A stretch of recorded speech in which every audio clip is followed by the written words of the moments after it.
जय जय जहि अजाम् अजितदोषगृभितगुणां त्वमसि यदात्मना समवरुद्धसमस्तभगः अगजगदोकशाम् अखिलशक्त्यवबोधकाते क्वचित् जया आत्मना च चरतो अनुचरेन्निगमः. నిన్న మనం సత్సంగంలో స్వరూపం గురించి చర్చించాం. ఈ స్వరూపం అనుభవం అనేది ఎలా సహజమో అది కూడా మనం గుర్తించాం. మన స్వరూపమే ఈ సర్వ జగజ్జాలం యొక్క స్వరూపం. అది కూడా మనం నిన్న అనుభవపూర్వకంగా గుర్తించాం. మీరు మననం చేశారా? ఈ సుషుప్తి అనుభవాన్ని ఆధారంగా చేసుకుని మననం చేశారా? మననం చేస్తే ఈ జాగ్రత్తలో కనపడేదంతా ఏంటి?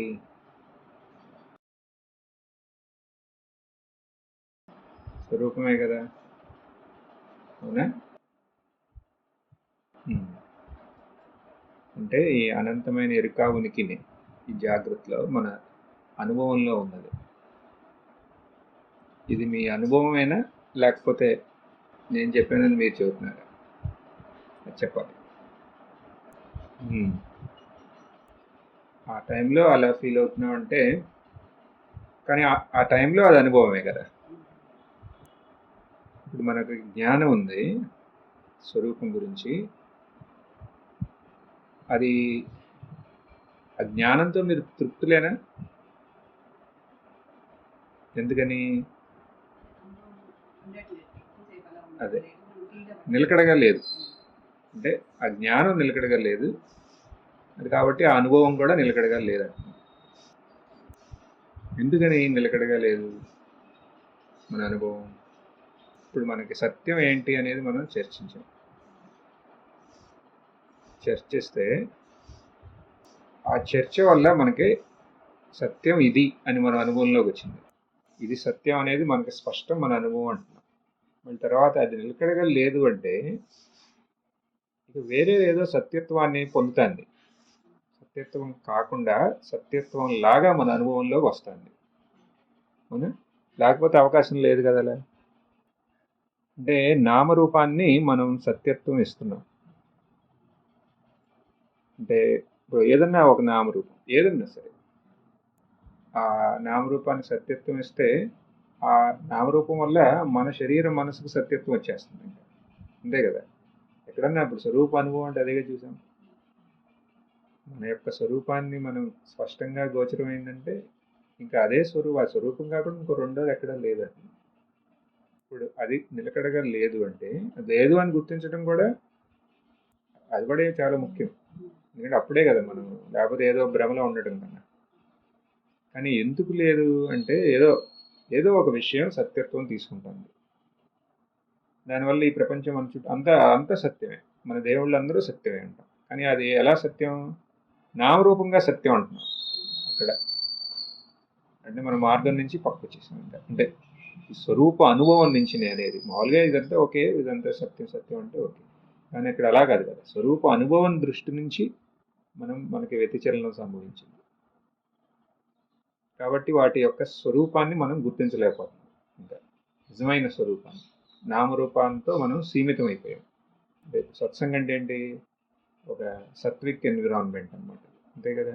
ఇప్పుడు ఇక్కడ మీరు ఇంకా వేరే ఏమి ఆలోచన అవకాశం మీకు సహజంగా ఏమన్నా ఏమైనా రొటీన్ ఉన్నా, లేకపోతే మనసు కూడా సహజంగా ఏటన్నా వెళ్ళే ఇది ఉన్నా, ఇక్కడ కూర్చున్నప్పుడు వెళ్ళలేదు. ఇంకా ఈ కనపడేదంతా స్వతంత్రంగా సత్యం అనే ఒక అవగాహన ఉంది మనలో.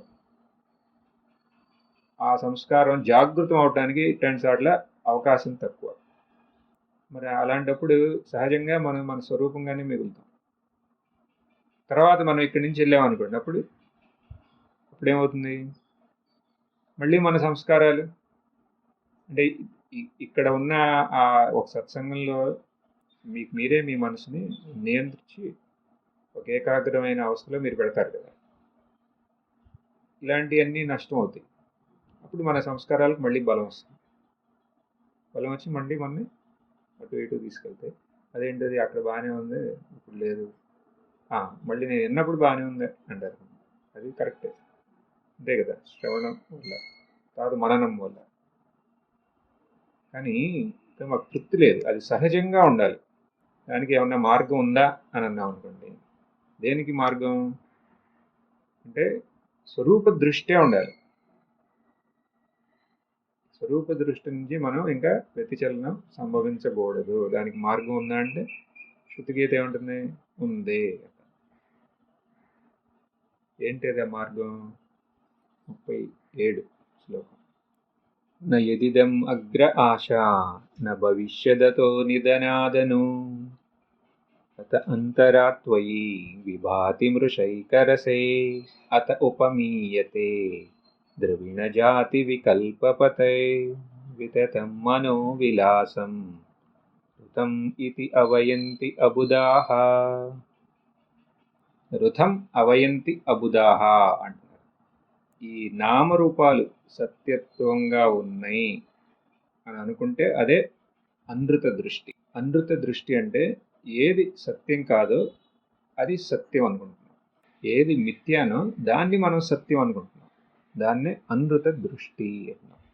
ఒక రకంగా చెప్పాలంటే శృతిగీతకి సహనం కొంచెం నష్టపడింది. ఎందుకని ఏమంటాను ఇక్కడ, ఋతం అవయంతి అబుదాహ అంటారు. అంటే శృతి అంటే ఇవన్నిటినీ, నామరూపాలన్నింటినీ సత్యం అనుకుంటే అది మూర్ఖత్వం అంటారు. అంటే కొంచెం కఠినంగా చూద్దాం, మూర్ఖులు అంటారు. ఎవరో నామరూపాలని సత్యం అంటే అబుదాహ అంటే మనం మామూలుగా అంటే బుద్ధి లేని అంటే ఒక రకంగా అంతే మూర్ఖులు అంటారు. గట్టిగా చెబుతాను ఇక్కడ శృతిగీత. ఎందుకని కొంచెం గట్టిగా చెప్పాలి కదా, శృతికి కూడా చెప్పాల్సిన పాయింట్ ఏదో కొంచెం బలంగా చెబుతాను, అంటే మృదువుగా మందలిస్తుంది మనని. ఎందుకని ఫస్ట్ మనం ఈ మూర్ఖుల యొక్క దృష్టి మనం అర్థం చేసుకోవాలి. ఎందుకంటే మనలో ఉంది ఎక్కడో దాగి, సంస్కారాల బలం వల్ల. సంస్కారాలు, ఈ సమాజం అన్నిటి యొక్క బలం ఉంటుంది, ప్రభావం మన మీద. దానివల్ల ఈ మూర్ఖత్వం ప్రబలమై వాటి ప్రభావం మన మీద ఉంటుంది. ఇప్పుడు మూర్ఖులు అనేది ప్రపంచంలో ఎక్కడికి వెళ్ళినా కరువు లేదు, ఒక కమోడిటీ అది. ఎక్కడికి వెళ్ళినా మరి మనకు కూడా వ్యవహారంలో మనం ఇంటరాక్ట్ చేయాలి కదా. అప్పుడు వాళ్ళు మన మీద కృపతో కొంచెం మూర్ఖత్వాన్ని మన నెత్తి మీద పెట్టి వెళ్తారు. ఆల్రెడీ మనకుంది, మళ్ళీ ఇది ఇంకా దృఢం అవుతూ ఉంటుంది. సో ఇప్పుడు ఏం చేయాలి, దాన్ని ఫస్ట్ గుర్తించమంటున్నాం అంతే. ఫస్ట్ గుర్తించాలి కదా, ప్రాబ్లం ఉందే, అంతే కదా. ఏమైనా సిక్ అయితే ఫస్ట్ అసలు నాకు జబ్బు ఉంది అని తెలవాలి కదా ముందు. దాని తర్వాత ఏముంది, ఇక it is a matter of time. ఏమంటే మనం కనిపెట్టి దానికి కావాల్సిన ముందేస్తే అది తగ్గుతుంది. అలాగే శృతిగీత ఎందుకని ఇట్లా చెప్తానంటే ఫస్ట్ అసలు ఈ ప్రాబ్లం ఉందే, కొంచెం మూర్ఖత్వం ఉంది మీలో అనేది తెలుసుకోవాలి. తర్వాత ఎలా దాన్ని నిర్మూలించాలి, కొత్తగా ఏమీ సంపాదించాల్సిన అవసరం లేదు. ఎందుకని స్వరూపాన్ని మనం బయట నుంచి తీసుకురావసరం. మరి ఏం చేయాలి, మూర్ఖత్వాన్ని బయట దోసేయాలి. చూడండి, తేలిక అనమాట. కష్టపడి బయట నుంచి ఏం తీసుకురావాల్సిన అవసరం లేదు. ఈ లోన్ ఉందే మనకి అనవసరమైంది, దాని నుంచి ముక్తి పొందాలి. ఇప్పుడు ఆ సత్యం ఏదైతే ఉందో దాన్ని మనం మన మూర్ఖత్వంతో కప్పేశాం. మూర్ఖత్వం అంటే ఏంటి, అనృత దృష్టి. అంటే ఏది సత్యం కాదో అది సత్యం అని అనుకుంటున్నాం మనం. దాన్ని మనం స్పష్టంగా గుర్తించాలి. గుర్తించామంటేనే దాన్ని తొలగించినట్టు, అంతే కదా. మనకు తెలిసిందనుకోండి, ఇది ఏంటిది ఎంత మూర్ఖత్వం మనకి అని అనుకున్నారనుకోండి, ఇది నాకు వద్దనుకుంటాం, అంతే. ఇక్కడ మనం అది గుర్తించాలంటున్నాం. అసలు శృతిగీత ప్రకారం, ఇదే వేద స్థుతి ప్రకారం ఎవరు మూర్ఖులు అంటే ఈ నామరూపాలని సత్యంగా అనుకున్నారో వాళ్ళందరూ మూర్ఖులే అంటారు, అజ్ఞానులు. అనృత దృష్టితో సీమితమైపోయారు. స్వరూప దృష్టి నుంచి వాళ్ళకి వ్యతిచలనం సంభవించింది. అంటే దే ఆర్ డిప్రైవ్డ్ ఆఫ్ స్వరూప దృష్టి. ఈ నామరూపాలకి స్వతంత్రమైన అస్తిత్వం ఉంది అని అనుకుంటున్నారు. నేను మనం ఏం చూసాం, అలా లేదని అనుకున్నాం. అది స్వరూప దృష్టి. అనృత దృష్టి అంటే ఏంటి? ఎన్నిటికీ స్వతంత్రమైన అస్తిత్వం ఉంది, అంటే స్వతంత్రమైన ఉనికి ఉంది వేటికి? కనపడే నామరూపాలన్నిటికీ. ఇప్పుడు మీరేమంటారు ఇలా నేనంటే? అలా అయితే ఈ ప్రపంచంలో కనపడే వాళ్ళందరూ నామరూపాలనే కదా సత్యం అనుకుంటున్నారు. అంటే వాళ్ళందరూ మూర్ఖులా? అప్పుడు శృతి ఏముంటుంది? సంశయం లేదంటుంది. దాంట్లో సంశయమే లేదు.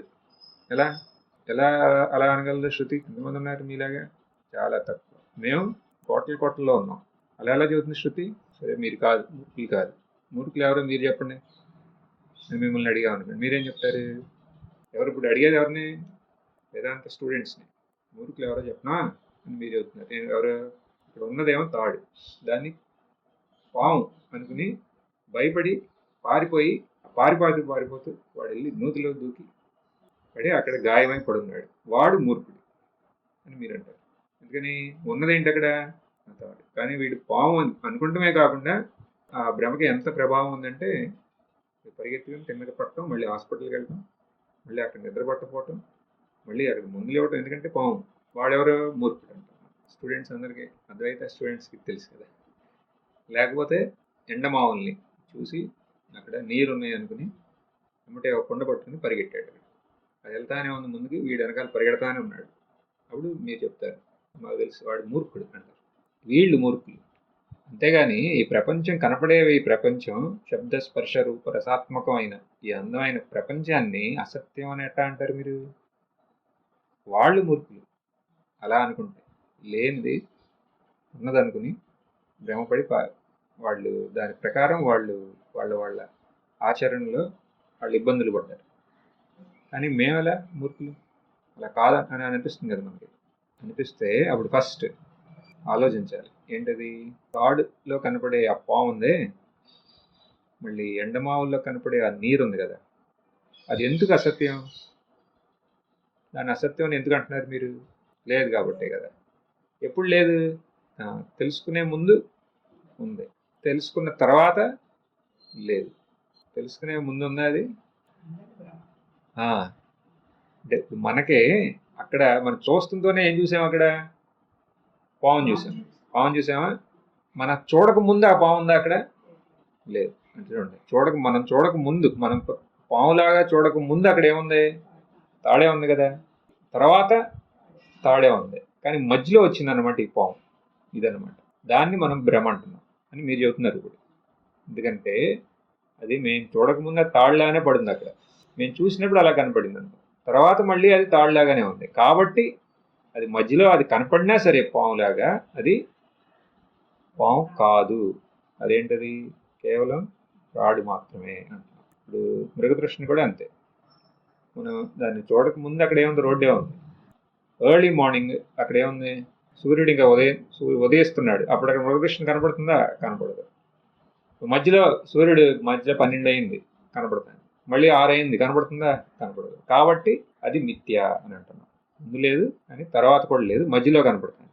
ఇది బాగా చెప్పారు. మీరు చెప్పిన లాజిక్ ఉంది. దీనివల్లే శృతిగీత చెబుతుంది మీకు కనపడే ఈ ప్రపంచంలో కనపడే నామరూపాలన్నీ అనృతము అంటారు. మనం ఏం చేస్తున్నాం? ఏదో ఒక నామరూపాలను, కొన్ని నామరూపాలను సత్యం అనుకున్నాం కాబట్టి మనం మన స్వరూప అనుభవం నుంచి దూరం అవుతుంది. మనం ఈ నామరూపాలు ఏ ఉన్నాయి వాటిలో సత్యత్వం తీసుకుని అనవసరంగా వాటి యొక్క నామరూపాన్నే మనం సత్యం అంటున్నాం. మీరు పేరు మార్చొచ్చు, దానివల్ల ఉపయోగం లేదు. స్వరూప అనుభవం లేకపోతే ఊరినే పేరు మార్చేసి ఇంతకుముందేమో ఇది బ్రహ్మ, ఇప్పుడేమో సత్యం అనుకుంటాం వల్ల ఏముంది ఉపయోగం? అది విషయం ఎలా ఉందో అలాగే ఉంటుంది, మన జ్ఞానం ఎలా ఉందో అలాగే ఉంటుంది. అలా కాదు. మరి ఏంటి ఇక్కడ?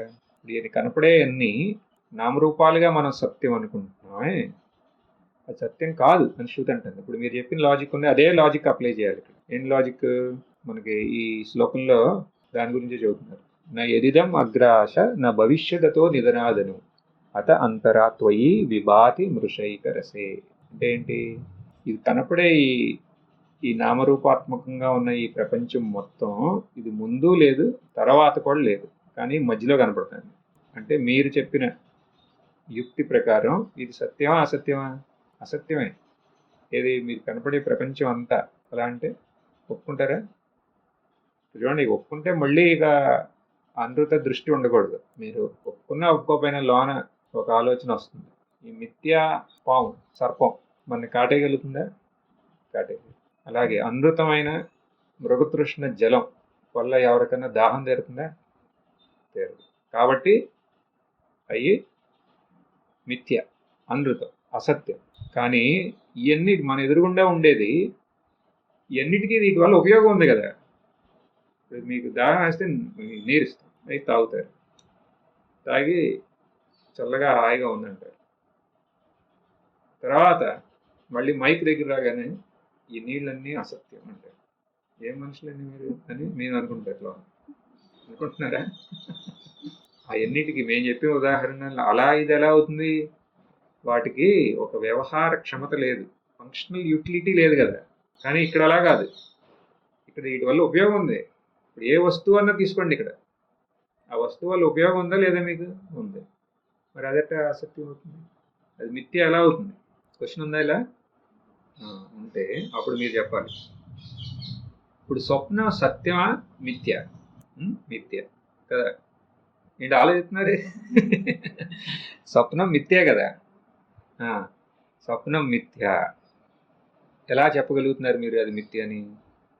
దానికి కూడా వ్యవహార యోగ్యం ఉంది కదా, ఫంక్షనల్ యూటిలిటీ ఉందా లేదా? స్వప్నంలో స్వప్నం వచ్చింది, స్వప్నంలో మీకు దాహం అయింది, స్వప్నంలో మీరు నీరు తాగారు, స్వప్నంలో కారు ఎక్కారు, స్వప్నంలో స్వప్న కారు ఎక్కి విజయవాడ వెళ్ళిపోయారు అక్కడికి.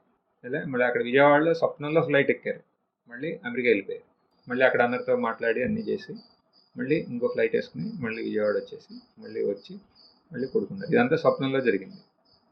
కానీ మీరు అన్నీ చూశారు కూడా. అక్కడ అమెరికాలో మీరు ఎప్పటి నుంచో చూద్దాం అనుకున్న అన్నీ కూడా చూసేసి వచ్చారు, పడుకున్నారు తృప్తిగా. ఇక మళ్ళీ అమెరికా వెళ్ళాల్సిన అవసరం కూడా లేదు. అంటే ఇప్పుడు ఇదంతా ఏంటి, అక్కడ వ్యవహారంగా యోగ్యంగానే ఉందా? అక్కడ ఉందా లేదా? అసలు కొంతమంది ఏమన్నా దుస్వప్నం వచ్చిందనుకోండి, దుస్వప్నమే, కానీ లేచిన తర్వాత కూడా దానికోసం పూజలు చేయిస్తారు. ఉంటారా లేదా?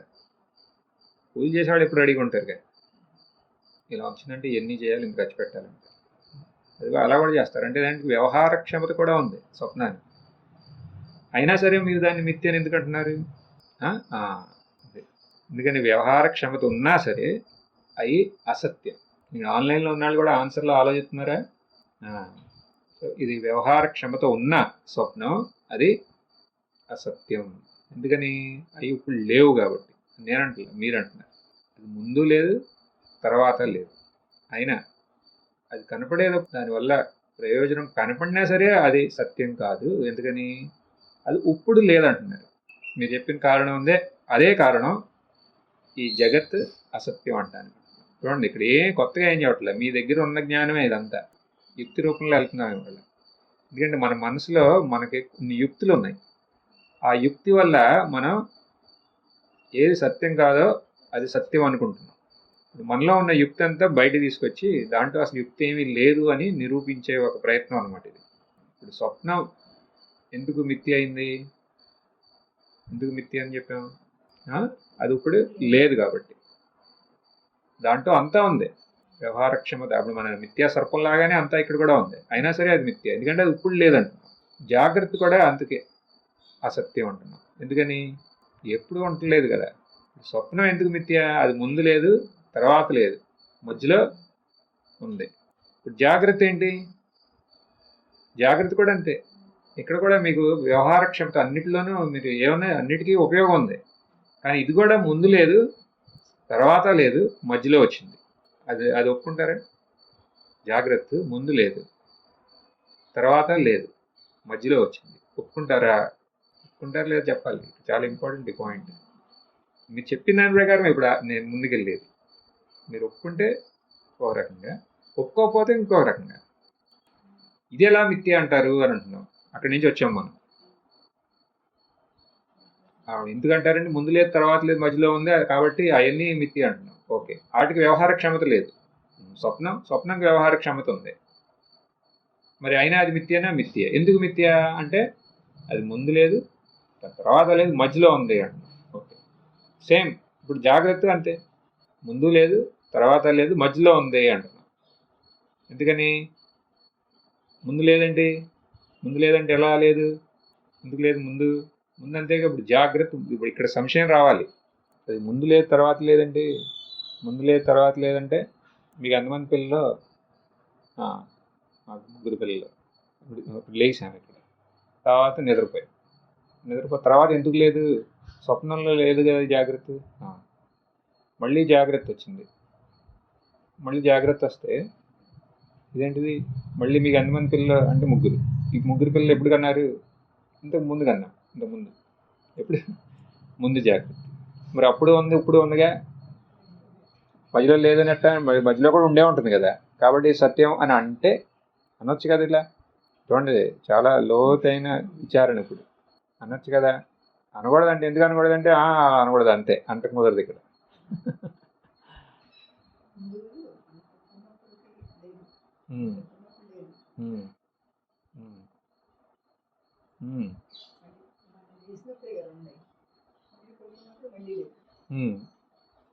అవును, కరెక్టే. ఇప్పుడు ఉంది కదా మధ్యలో, ఉన్నప్పుడు సత్యమా? ఎందుకు కాదు? అంటే ఇప్పుడు ఇదే ఉందేమో, ఇదే ఉంది, మళ్ళీ కంటిన్యూస్ కనపడుతుంది కదా వ్యవహారంలో. మళ్ళీ ఉంటలేక తర్వాత మళ్ళీ ఉంటుంది కదా. అంటే ఇది నుంచి మధ్యలో బ్రేక్ వచ్చిందేమో, ఒక ఇంటర్వెల్ లాగా. అలా అంటే అలా అంటారు. ఇప్పుడు ఇదంతా మీరు వెళ్ళాడు అంటే ఇదే కదా అనేది. బ్యాంక్ అకౌంట్లో నిన్న 1500 ఉన్నాయి, 15 లక్షలు ఉన్నాయి. మరి కాకుండా తర్వాత అది వడ్డీ పడుకున్నారు, లేచారు, వడ్డీ పెరిగింది అది ఒక రోజులో. తర్వాత 2 రూపాయలు ఎక్కువ వచ్చింది. ఆ 2 రూపాయలు తీసుకుంటారా? మరి ఆ 2 రూపాయలకి మీకు వడ్డీ వచ్చిందంటే అది సత్యమా మిథ్యా? ముందున్న 15 లక్షలు. అదేగా అనేది ఇప్పుడు ఇక్కడ. అది ఎలా సత్యం అవుతుంది? కాదంటున్నా ఇక్కడ. అది అదే దాన్ని ఇప్పుడు నిర్మూలించాలి. అదే ఇప్పుడు ప్రయత్నం. ఇప్పుడు అంటున్నాం కదా, ఇప్పుడు ఫైనల్లీ క్యాష్ పట్టుకోగానే దొరికిపోయారు. అవునా? అయినా అది మిథ్యే అంటున్నాం. ఎందుకని అంటే స్వప్నంలో ఒక ఊరు వెళ్ళాం, తర్వాత లేచిపోయాం. ఆవిడ అనుకున్నాం అక్కడికి వెళ్ళాం, కొంచెం ముందుకెళ్తే అది కూడా చూసే పని అనుకున్నాం. తర్వాత ఒక 3 రోజుల తర్వాత మళ్ళీ పడుకుంటే అక్కడి నుంచి మళ్ళీ ముందుకు వెళ్ళాం. అలాంటి స్వప్నాలు అయినాయి ఎప్పుడు? ఇప్పుడు స్వప్నం ఒకటి అయింది, తర్వాత మళ్ళీ దానికి కంటిన్యూషన్, దానికి సంబంధించి ఇంకొక స్వప్నం. అదే అంటారు, మళ్ళీ మళ్ళీ ఇదే స్వప్నం వస్తుంది నాకు అంటారా అనరా? అంటే దాని అర్థం ఏంటి? మళ్ళీ మళ్ళీ స్వప్నం అంటే ఆ స్వప్నాన్ని కంటిన్యూ అవుతుంది ఏదో రకరకాల రూపాల్లో. అంటే దాని అర్థం ఏంటి? ఆ స్వప్నం సత్యం అనే కాదు, స్వప్నం మిథ్య. మాండుక్య వైతత్య ప్రకరణలో దీని గురించి చాలా, అది మొత్తం ఆ ప్రకరణం అంతా ఇదే. ఈ రెండింటికి అసలు తేడా లేదని. కాబట్టి ఒకటి మిథ్య అంటే రెండోది మిథ్య అనాల్సిందే అని. చూడండి ఇక్కడ స్వప్నం నిజంగా స్వప్నాన్ని జాగ్రత్తకి స్వప్నంగా అసలు ఏం తేడా లేదు. అక్కడ కనపడతాయి కదా అన్ని అనుభవాలు ఉంటాయి, ఇక్కడ కూడా కనపడితే అనుభవాలు ఉంటాయి. మరి ఇక్కడ లేచిన తర్వాత ఇక్కడ మీకు స్వప్నం యొక్క అనుభవం ఉంది కదా. అట్లీస్ట్ స్వప్నంలో అసలు ఈ జాగ్రత్త గురించి అసలు ఈ బోధే లేదు మీకు. అప్పుడు అసలు అది ఇంకా ఎంత సత్యం అది? అవునా? మరి అయినా అది మిథ్య. మరి అలాంటప్పుడు ఇది సత్యం ఎలా అవుతుంది? చూడండి, మరి దీనికి దానికి ఏం తేడా? ఇదేమో పెద్ద స్వప్నం, అదేమో చిన్న స్వప్నం. మరి ముందుకి దీనికి కనెక్షన్ అనిపిస్తుంది. మీకు ఎన్నో అనిపిస్తాయి అంటున్నాను ఇక్కడ. అంటే దాని అర్థం ఇప్పుడు ఏముందో అది, ఇప్పుడు మీరు ఏం కనపడుతుందో అదే. మరి ఇది కూడా మిథ్యే. ఎందుకని? దీనికి ఏం కంటిన్యూషన్ ఏం లేదు, మీకు ఊరినే అనిపిస్తుంది. స్వప్నం మిథ్య అని అనాలంటే ఇది కూడా మిథ్య. స్వప్నం సత్యం అన్నారు అనుకోండి, ఇది కూడా సత్యం. స్వప్నం మిథ్య అని అంటున్నారు కాబట్టి ఆ వివేకాన్ని మనం ప్రోత్సహిస్తూ ఇది కూడా మిథ్యే అని నిరూపించడానికి ట్రై చేస్తున్నాం కదా. ఇప్పుడు వితండవాదంగా స్వప్నం సత్యం అన్నారు అనుకోండి, ఏకమే నమస్కారం అంట. అంటే మన అనుభవాన్ని మనం బలం ఇస్తూనే మన సహజమైన అనుభవానికి వెళ్ళటానికి మనం ప్రయత్నిస్తున్నాం ఇక్కడ. ఇప్పుడు ఈ జాగ్రత్త అవస్థ అదే అసత్యం. ఎందుకంటే అది ముందు లేదు, తర్వాత కూడా లేదు, మధ్యలో కనపడతాను. అవునా? ఇది ఒప్పుకుంటారా? ముందు లేదు, ముందు ఒక స్వప్నం వచ్చింది, మధ్యలో లేచాం, నిద్రలో లేచాం, స్వప్నం వచ్చింది, స్వప్నం గురించి ఆలోచిస్తూ లేచాం, బాత్రూమ్కి వెళ్ళాం, మళ్ళీ వచ్చాం, మంచినీళ్ళు తాగాం, మళ్ళీ పడుకున్నాం, మళ్ళీ ఇంకో స్వప్నం వచ్చింది. అప్పుడు ఏది సత్యం? సరే మళ్ళీ లేచాం, మళ్ళీ డౌట్ ఉంది, అసలు ఏంటి గొడవ అంతా? మళ్ళీ పడుకుంటాం, మళ్ళీ అసలు ఏమీ లేకుండా పడుకుందాం అంట సుషుప్తి. ఈ రకంగా మళ్ళీ లేసాం, మారి మారి. అసలు దీంట్లో ఏది సత్యం? మారుతున్నాయి కదా, ఏదన్నా మారితే అది సత్యం కాదు కదా. ఈ అనుభవాలు ఒకదాని తర్వాత ఒకటి మారుతానే ఉన్నాయి. ఇప్పుడు నిద్రలో నిజంగా చెప్పాలి, నిద్ర అనేది మెడికల్ ప్రకారం ఏంటి? RM NRM. డ్రీమ్ అంటే ఏంటి? Rapid eye movement. ఒక స్లీప్లో మ్యాక్సిమం టైం ర్యాపిడ్ ఐ మూమెంటే, కొద్దిగా డీప్ స్లీప్. అవునా? డీప్ స్లీప్ చాలా తక్కువ, మిగతా అంతా స్వప్నమే. కానీ మీకు తెలుస్తుందా తెలవట్లేదా లేచిన తర్వాత అది వేరే విషయం. మీ కళ్ళు కూడా కలుతా, అదే కదా ర్యాపిడ్ ఐ మూమెంట్ అంటే. ఇప్పుడు మనం కళ్ళు తెరిచినప్పుడు అటు ఇటు చూసి అడావిడి చేస్తున్నామో, కళ్ళు మూసుకుని కూడా అలాగే చేస్తాం. అందుకని దాని పేరే అది rapid eye movement, dream state. తర్వాత మళ్ళీ అదే కంటిన్యూ అవుతుంది ఇక్కడ కూడా. అంటే అసలు రెండింటికి అది తేడా లేదు, ఒకే ఒక తేడా ఏంటంటే కళ్ళు తెరిచారు అంతే. కళ్ళు మూసుకుని చూస్తున్నారు ఏయో, కళ్ళు తెరిచి చూస్తున్నారు ఇవన్నీ. ఎందుకని? కొన్ని భాష్యాలు, టీకాలు, టిప్పణీలు, కారికలు ఈ పాయింట్ని ఎందుకని ఇంత విస్తారంగా ఎందుకు డిస్కస్ చేస్తున్నాం అంటే, మన సంస్కారాలని వాటిని మనం దాన్ని డిసిప్లిన్ చేయాలనుకోండి, ఏది అనృత బుద్ధి ఉంది కదా, ఈ అనృత బుద్ధిని తీసేయాలనుకోండి, దీనివల్లే అవుతుంది. ఇప్పుడు మీరు స్వప్నంలో ఏమన్నా చూసి పొద్దున్న లేచిన తర్వాత ఇదేంటి ఇదంతా ఎట్లా కనపడింది అంటే మీరు ఏమంటారు? స్వప్నమే అని మీ మైండ్ మీకే చెబుతుంది. స్వప్నమే అనుకునేపాటికి అదంతా ఏమవుతుంది? న్యూట్రలైజ్ అయిపోతుంది సాధారణంగా మనుషులకి, మామూలు నార్మల్ వాళ్ళకి. అబ్నార్మల్ వాళ్ళకి దానివల్ల కూడా వాళ్ళు హాస్పిటల్కి వెళ్ళి వాళ్ళకి మళ్ళీ మందులు ఇచ్చి ఏదో స్వప్నం వచ్చిందని, దుస్వప్నం వచ్చిందని యాంగ్జియోలైటిక్స్ తీసుకున్న పేషెంట్లు కూడా ఉంటారు. అలా కాకపోతే నార్మల్గా ఉన్నాళ్ళు ఇది స్వప్నమే అని వాళ్ళే చెప్పుకుంటారు. దాని గురించి ఏముంది వరి అవడానికి, స్వప్నమేగా అని అనుకుంటారు. ఇప్పుడు అదే లాజిక్ ఇక్కడ వాడుతున్నాం. ఇప్పుడు దీంట్లో మనకు వ్యామోహం అంటే ఇదంతా స్వప్నం లాంటిదే, ఎందుకంటే ఇది మారుతూ ఉంది. ఆ స్వప్నం లాగానే ఇది కూడా మారుతానే ఉంది. విషయాలకి ఎందుకు అంత ప్రాధాన్యత ఇవ్వటం అంటున్నాం. సరే, ముందు లేదు తర్వాత లేదు మధ్యలో ఉంది. మళ్ళీ ఇదన్నీ అంతే కదా, 3 అవస్థలు, ముందు లేదు తర్వాత లేదు మధ్యలో వస్తుంది. కానీ అక్కడ ఏంటి సత్యం ఏంటి అక్కడ? ఇప్పుడు ఈ పాము ఉంది, అది ముందు లేదు తర్వాత లేదు, కానీ మధ్యలో కనపడుతుంది. అంటే ముందు ఏముంది అసలు అక్కడ? ఏదో ఉండాలి కదా, ఏదో ఉండాలి, అది మనకి పాములాగా కనపడింది. పాము లేదంటున్నాం, ముందేముంది, దాని తర్వాత ఏముంది అంటే తాడుంది. ఇది జాగ్రత్త అవస్థ, ముందు లేదు తర్వాత లేదు మధ్యలో కనపడుతుంది. అసలు ఏముంది అక్కడ? ఏముంది? ఏదైనా ఉండాలి కదా, అర్థమైందా? ముందు లేదు తర్వాత మధ్యలో కనపడుతుందంటే అసలు అలా కనపడటానికి అసలు ఏదో ఒకటి ఉండాలిగా అక్కడ. ముందు ఏముంది అసలు? ఏముంది? ఏముంది? ముందు స్వప్నం ఉందన్నాం అనుకోండి, స్వప్నం కూడా అంతే కదా.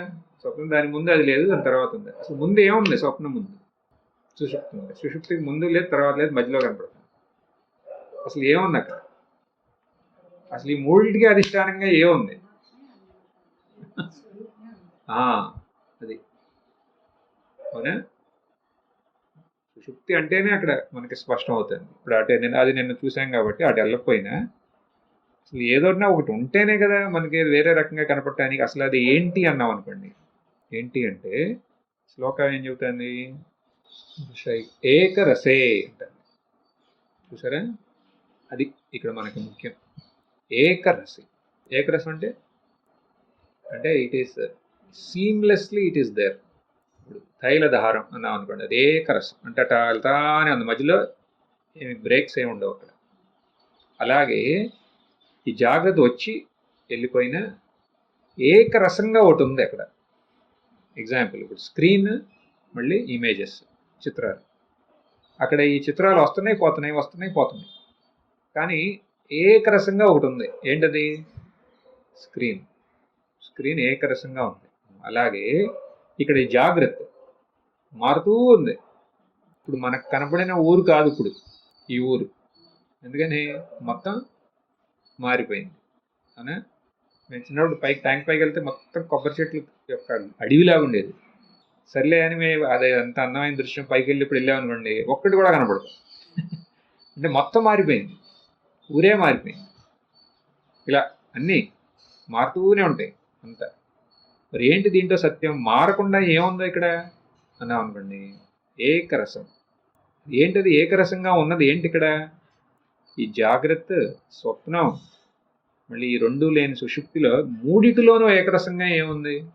ఏకరసంగా ఒకటి ఉంది. ఇంకొంచెం ఎగ్జాంపుల్ ఇచ్చేయాలంటే, తాడు పాములాగానే కాదు, ఎన్నో రకాలుగా కనపడవచ్చు. కరువు ప్రాంతంలో ఉన్న వాళ్ళకి అది ఒక నీటి ధారలాగా కనపడుతుంది. భూమిలో ఛిద్రం, ఒక ట్రాక్ వచ్చినట్టు కనపడుతుంది అనుకుంటారండి అది చూసి, కవాని తాడు చూసి. ఇంకా ఈ భక్తులు కొంతమంది ఏమో మాల అనుకుంటారు, పూమాల అనుకుంటారు. ఇన్ని రకాల భ్రమలు. ఎన్నిటికీ ఆధారం ఏంటి?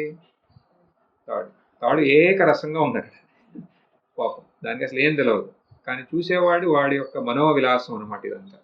ఒకడికేమో పాములాగా, ఇంకొకటికి నీటి ధారలాగా, వాడికేమో భూఛిద్రంలాగా, ఇంకొకటికి మాల్లాగా, ఇన్ని రకాలుగా కనపడుతుంది. ఇప్పుడు ఇక్కడ కూడా అంతే, ఉన్నది ఒకటే, అది ఏకరసం. కానీ జాగ్రత్త ప్రపంచంలాగా, స్వప్నంలో స్వప్న ప్రపంచంలాగా, సుషుప్తిలో అసలు ఏమీ లేదని, ఎన్నిటికీ ఆధారంగా ఉన్నది ఒకటే, అదే ఏకరసం. అర్థమైంది ఈ పాయింట్? ఎలా? ఇది ఏకరసం అంటే జాగ్రత్తలోనూ ఉండాలి, స్వప్నంలోనూ ఉండాలి, సుషుప్తిలోనూ ఉండాలి.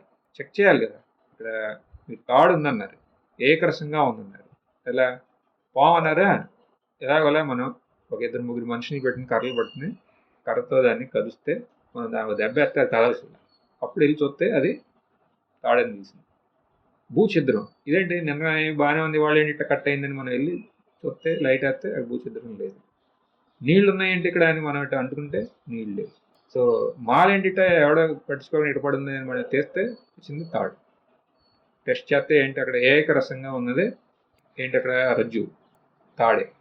అలాగే ఇక్కడ ఇప్పుడు మనం చెక్ చేయాలి. జాగ్రత్తలో ఏకరసం, జాగ్రత్తలో మన అనుభవంలో మారకుండా ఉన్నది ఏంటి? తెలుసుకునే ఇదే కదా, అంతే. జాగ్రత్త మొత్తం ఉన్నది, జాగ్రత్తలో ఎలా ఉన్నా సరే మారకుండా ఉన్నదే మన తెలుసుకునే ఆ ఎరుకే. అది కాకుండా రెండోది లేదు. స్వప్నంలో కూడా ఇదే. సుషుప్తి అంటామా, అక్కడ కూడా ఏమి లేదనేది మనం తల లేచిందా చెబుతున్నాం కదా. అక్కడ ఇంక వస్తువు లేదు కాబట్టి ఏం తెలవట్లేదని తెలుస్తుంది కదా. అంటే ఎరుక అనేది ఏకరసంగా ఉంది ఇక్కడ. ఏకరసంగా ఇది ఉంటే మీరు దాన్ని గుర్తించకుండా వేరే ఏమైనా గుర్తిస్తే అదంతా మిథ్య, అనృతం అంటున్నారు. అంటే ఇప్పుడు జాగ్రత్తలో ఏముంది అంటే ఎరుకు ఉంది. ఆ ఎరుకే అన్ని గోచరం అయ్యేది ఆ ఎరుకకే అంటున్నాం. మళ్ళీ ఆ ఎరుకు లేకుండా అది లేదు కాబట్టి అది కూడా ఎరుకే. ఆ ఎరుక ఎలాంటిది అన్నాం అనుకోండి, ఎరుకుందా ఉంది, అది ఉనికి. అది ఎరుకకి ఏంటి నామరూపం ఏమి లేకపోతే మరి అది అనంతం అయిందా లేదా అంటున్నాం, అయింది. సో ఇక్కడ ఏకరసంగా ఉన్నదేంటి? అనంతమైన ఎరుక, ఉనికి. స్వప్నం అంతే, సుషుప్తి కూడా అంతేనా? ఏకరసమైన సచ్చిదానందంలోనే ఈ అవస్థలన్నీ వస్తున్నాయి వెళ్తున్నాయి కాబట్టి అవన్నీ మిథ్య, స్వప్నంలాగా. సత్యం ఏంటి ఇక్కడ? ఆ ఏకరసమైన సచ్చిదానందమే సత్యం. స్పష్టమైన ఇది. స్పష్టం కాకపోతే ఇంకా ఎగ్జాంపుల్స్ ఉన్నాయి, శృతి ఇస్తాను ఇక్కడ. అత ఉపమీయతే ద్రవిణ జాతి అంటే ఇక్కడ ఎగ్జాంపుల్స్ అంటే ఈ ఎగ్జాంపుల్స్ చాందోగ్యోపనిషత్తులో వస్తాయి. ఏంటి అక్కడ? మన్ను, స్వర్ణం, లోహం, ఇనుమ, ఈ మూడు. ఏంటి ఎగ్జాంపుల్ ఎలా అర్థం చేసుకుంటాం? ఇప్పుడు మన్ను, బంగారం, మళ్ళీ లోహం, వీటితో తయారు చేసిన ఉపకరణాలు మనసులో పెట్టుకోవాలి. మన్నుతో ఏమేమి తయారు చేస్తాం? కుండలు, బొమ్మలు, రకరకాల బొమ్మలు. బంగారంతో రకరకాల ఆభరణాలు, ఇనుముతో ఆయుధాలు. ఇప్పుడు మనకు తెలిసిన ఏముంది? ఒక నెయిల్ కట్టర్ అనుకుందాం, లేకపోతే కూరలు కోసుకుంటాను, లేకపోతే ఒక సుత్తి, అవునా? లేకపోతే మన కుక్కన, లేకపోతే ఆవుని కట్టేయడానికి ఒక గొలుసు. ఇవన్నీ లోహమే కదా, లోహం యొక్క ప్రకట రూపాలు. ఇవన్నిటికీ వ్యవహార క్షమత ఉందా లేదా? ఉందా? అంటే వ్యవహార క్షమత అంటే ఏదో పని చేసుకోవచ్చు కదా. ఇప్పుడు కుండ ఉందని నీళ్ళు తెచ్చుకోవచ్చు, లేకపోతే పిల్లలు ఎడుతుంటే వాడికి ఒక బొమ్మ ఇస్తే బట్టితో ఆగిపోతాయి. అలాగే ఇప్పుడు బంగారానికి చెప్పాల్సిన అవసరమే లేదు. ఒక్కొక్క అవయవానికి ఒక్కొక్కటి తగిలించుకోవచ్చు, అవునా? అది ఫంక్షనల్, అది ఒక్కొక్క సందర్భం బట్టి ఒక్కొక్కటి. అంత వ్యవహార క్షమత ఉంది. ఇది అర్థం చేసుకోవాలి ఫస్ట్. ఈ వ్యవహార క్షమత ఎవరంటే ఫంక్షనల్ యూటిలిటీ అనమాట. ఇన్ని ఉన్నాయి ఇవన్నిటికీ. అయినా వీటిలో ఏకరసంగా ఏముంది? మట్టి వస్తువుల్లో మట్టి, ఆభరణాల్లో బంగారం, మళ్ళీ ఈ లోహం యొక్క ఈ పరికరణాల్లో ఏముంది? లోహం, ఇనుమే ఉంది. ఇది ఈ ఎగ్జాంపుల్ అనమాట ఇక్కడ శృతిగీత ఇస్తుంది. దీన్ని బట్టి మనం తెలుసుకోవాల్సింది ఏంటి, ఎంత వాటి వల్ల మీకు ఉపయోగం ఉన్నా వాటిలో ఏకరసంగా ఏదైతే ఉందో అదే కదా సత్యం. అంటే సత్యం అదే కదా, అది కాకుండా రెండోది కాదు కదా. వేరే అన్నీ ఏంటి, వేరే అలా కనపడుతున్నాయి కదా అని అదే ఇదని అనుకోకూడదు కదా సత్యం అని. దాన్ని ఎలా మనం అర్థం చేసుకోవాలి అంటే ఇప్పుడు ఈ రకరకాలమైన నామరూపాలు రకరకాలు కనపడుతున్నాయి, వాటిలో వ్యామోహంతో వాటి సత్యత్వాన్ని మనం మరవకూడదు, విస్మరించకూడదు, వాటిని గుర్తించాలి. గుర్తిస్తే అప్పుడు అదే స్వరూప దృష్టి. అంటే వాటి యొక్క స్వరూపాన్ని, ప్రతి వస్తువుని ఆ వస్తువు యొక్క స్వరూపాన్ని మనం గుర్తించాలంటున్నాం. అది స్వరూప దృష్టి. అవును, అసలు మాకెందుకు ఈ స్వరూప దృష్టి, దీనివల్ల ఏంటి ఉపయోగం, అసలు మనం ఈ స్వరూపాన్ని ఎందుకు గుర్తించాలి? ఈ ప్రపంచంలో వాళ్ళందరూ దీన్ని గుర్తించకుండానే బాగానే ఉన్నారుగా, మనమే ఎందుకు గుర్తించాలి? శాంతి కోసం అని అంటున్నారు. మీరేమంటారు? అబ్బా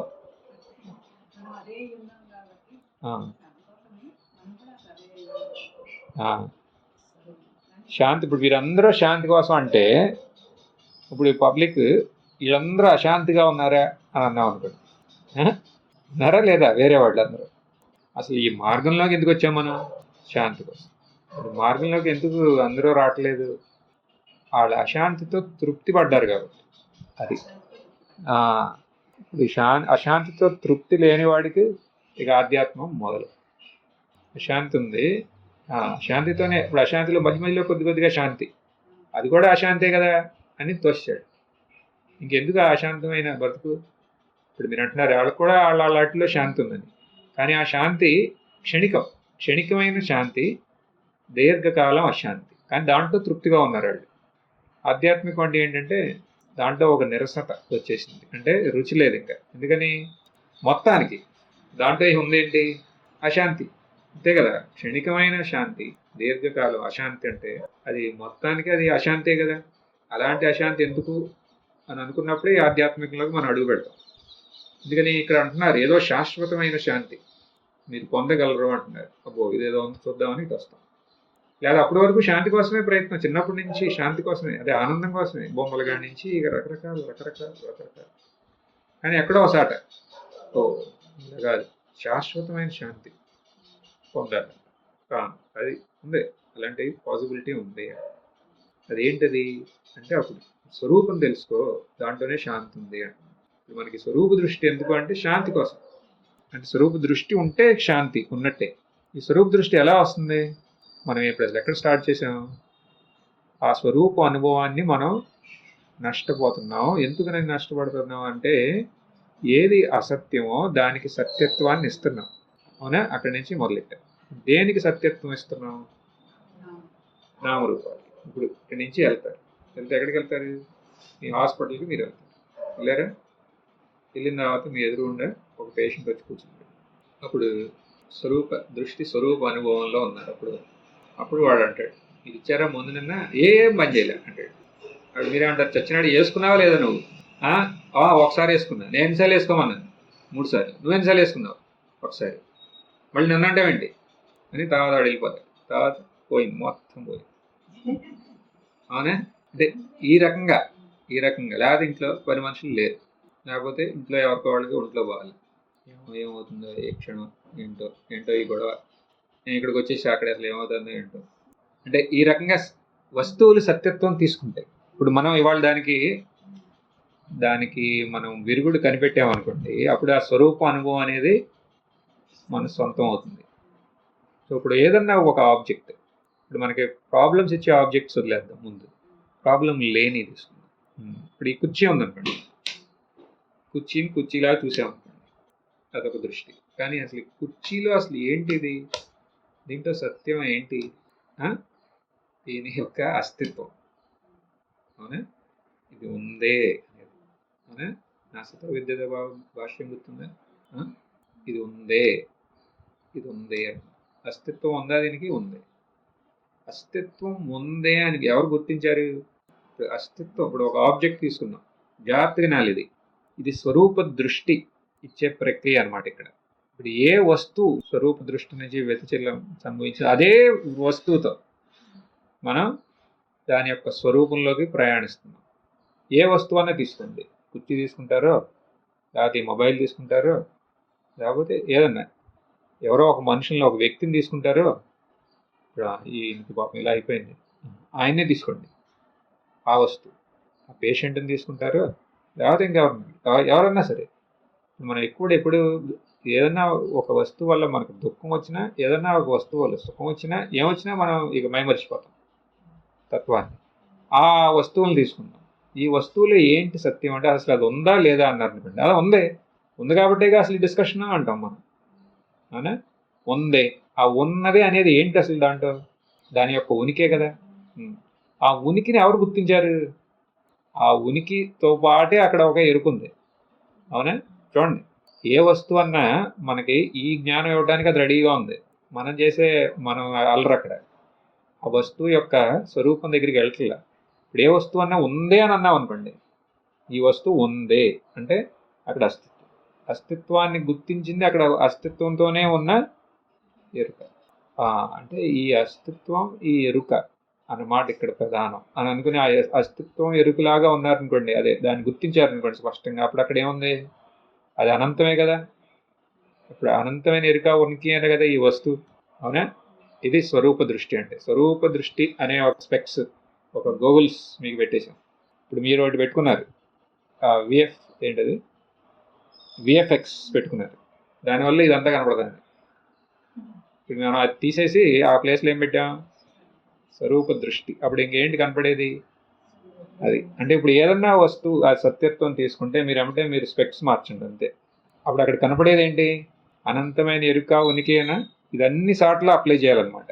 ఇప్పుడు నా శరీరం వల్లే నాకు ఒక అస్వస్థత ఉంది అంటే దానికి కావాల్సిన ముందులే నేర్చుకోవాలి.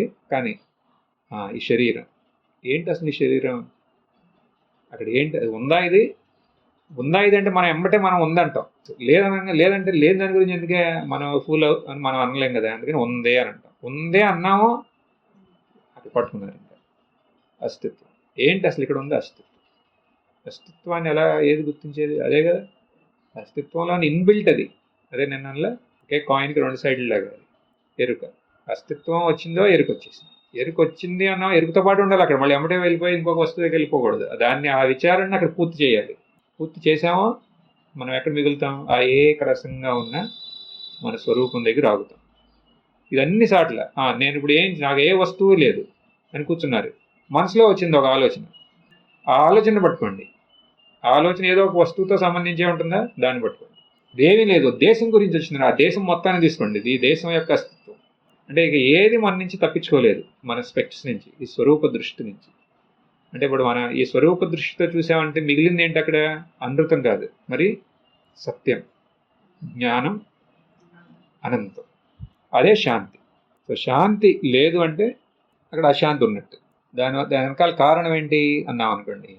కారణం ఏంటంటే ఏదో ఒక వస్తువు మెల్లగా సత్యత్వాన్ని, it has gathered an existence and reality of its own. అది దానికి ఒక సత్యత్వాన్ని అది సేకరించింది మన యొక్క అశ్రద్ధ వల్ల. మన యొక్క అశ్రద్ధ వల్ల ఒక వస్తువుకి ఒక ఇండివిజువల్ అంటే స్వతంత్రమైన ఒక అస్తిత్వాన్ని సేకరించుకునే అవకాశం మనం ఇచ్చాం మన యొక్క అశ్రద్ధ వల్ల. పోనీ అట్లా తీసుకున్నట్టు ఉన్నాయి అశాంతి. మరి దానివల్ల మనకు అశాంతి కారణం అవుతుంది. అప్పుడు మనం దాన్ని వదలకూడదు. ఇంకా దాని యొక్క సత్యత్వాన్ని మనం అక్కడ నిరూపించాలి. అది ఏదన్నా కావచ్చు, చెప్పాగా, మన శరీరమే కావచ్చు, వేరే శరీరం కావచ్చు, వేరే వస్తువు అవ్వచ్చు, మన ఆలోచన అవ్వచ్చు, ఏదన్నా అవ్వచ్చు. ఏదైనా సరే అది సత్యత్వం తీసుకుందో, అశాంతి ఉందో, దాన్ని అలా వదిలేస్తే అది మన మూర్ఖత్వం అవుతుంది. అశాంతి ఉందంటే అది కాదు కదా మన అసలు లక్ష్యం. ఈ మార్గంలో ఇటు వచ్చింది అశాంతితో ఉంటాను కాదు, శాంతి. కాబట్టి అశాంతి ఏ కారణంగా అశాంతి వచ్చిందంటే ఆ అశాంతి రావడానికి కారణం కేవలం మన మూర్ఖత్వాన్ని మనం గుర్తుపెట్టుకోండి. అప్పుడు ఏం చేయాలి? దాంట్లో నుంచి బయట రావటువంటి విచారణ. ఇది ఇంత ఇన్న తర్వాత విచారణ ఏం లేదు, మనకి చూస్తే చాలు దాని యొక్క సత్యత్వం మనకి గోచరం అవుతుంది. అలా లేదనుకోండి, ఇప్పుడు ఓకే ఆ వస్తువుల్ని మనం అటు వెళ్ళలేకపోతున్నాం, వస్తువుని విచారణ చేయలేకపోతున్నాం అనుకోండి. ఆ వస్తువు ఇక్కడ వస్తువుని ఎవరు గమనించేది? నేను, నా శరీరం. నీ శరీరమే చేయండి విచారణ. ఏంటి శరీరంలో ఏంటి అసలు సత్యం? ఇలా కూడా చేయొచ్చు, రకరకాలుగా చెప్తున్నా. శరీరం మనస్సు అంటే అదేంటి, దాంట్లో ఉన్న సత్యం అక్కడ అస్తిత్వం ఉంది, అక్కడ ఉనికి ఎరుక, మళ్ళీ అది అనంతం. ఇదే స్వరూప దృష్టి. ఈ స్వరూప దృష్టి వల్ల మనకి శాంతి కలుగుతుంది. అవునా, మనన ప్రక్రియ అనమాట. ఈ మననం ద్వారా మనం ఈ అనుభవం నుంచి, స్వరూప అనుభవం నుంచి వేరే కాదు అనేది మనకే నిశ్చయం అవుతుంది. దీనికి ఎదురుగా నుంచుంటానికి ఏమీ లేదు, దేనికి లేదు అసలు బలం. అప్పుడు ఈ స్వరూప దృష్టి సహజం అవ్వాల్సిందే కదా. ఓం పూర్ణమద పూర్ణమిదం పూర్ణాత్ పూర్ణముదచ్యతే పూర్ణస్య పూర్ణమాదాయ పూర్ణమేవావశిష్యతే. ఓం శాంతి శాంతి శాంతి.